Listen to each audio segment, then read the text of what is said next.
थाने police ने लोकसभा चुनाव से पहले 2 हथियार तस्कर को गिरफ्तार कर लिया है।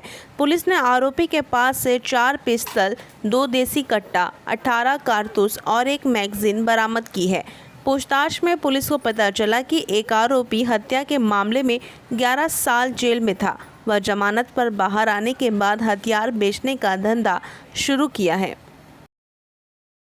इलेक्शन कमिशनच्या सुद्धा गाईडलाईन्स आहेत आणि माननीय पोलीस आयुक्त आशुतोष डोंगरे सरांच्याही सूचना होत्या की अवैध शस्त्र विक्री असेल किंवा अवैध शस्त्र साठा असेल याच्यावरती कारवाई पोलीस कमिशनरेटमध्ये करावायची आहे। त्या अनुषंगानं क्राईम ब्रँच ठाणे यांच्या अंतर्गत असणारं खंडणीविरोधी पथक आणि विशेष कृती दलचे सहाय्यक पोलीस आयुक्त शेखर बागडे आणि त्यांची पूर्ण team PI Vanita Patil madam, API Darmale साहेब, एपीआय गोरे साहेब, पीएसआय राठोड साहेब आणि त्याची पूर्ण टीम यांना एक इन्फॉर्मेशन होती की राबोडीच्या हद्दीमध्ये वेपन विक्री करता एक आरोपी येत आहे। त्या अनुषंगानं त्यांनी ट्रॅप आयोजित केला। त्या ट्रॅपमध्ये शंभू सुरेश महतो वय वर्ष 35 हा आता राहतो विक्रोळीचा पण मूळचा राहणारा आहे बिहारचा। तर या ठिकाणी ट्रॅप झालेला होता। त्यामध्ये आपल्याला जवळजवळ 4 पिस्टल, 2 गावठी कट्टे, 1 मॅगझीन आणि 18 जिवंत कारतुसे त्या ठिकाणी हस्तगत करण्यात आली।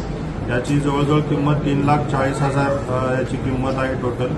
आणि याच्यामध्ये आता पुढेही याच्यामध्ये हे वेपन आणले कुठून आणि या ठिकाणी विक्री करण्यासाठी कोणाला आले होते याचा तपास चालू आहे। प्राथमिक माहितीमध्ये असं कळतं की बिहारमधून वेपन आणलेले होते।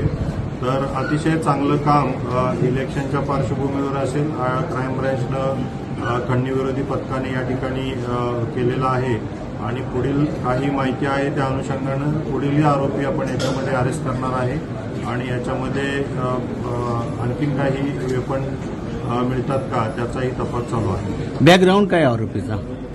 हा जो आरोपी आपण शंभू सुरेश महतो जो आपण यामध्ये जो विक्री करताना वेपन पकडलेला आहे हा जुना खुनाच्या गुन्ह्यामध्ये जेलमध्ये होता। 11 वर्ष शिक्षा भोगून हा बाहेर बेलवरती सध्या आलेला आहे आणि बाहेर बेलवरती असताना अशा पद्धतीचा हा ट्रेड करताना वेपनचा ट्रेड करताना आपल्याला मिळून आलेला आहे।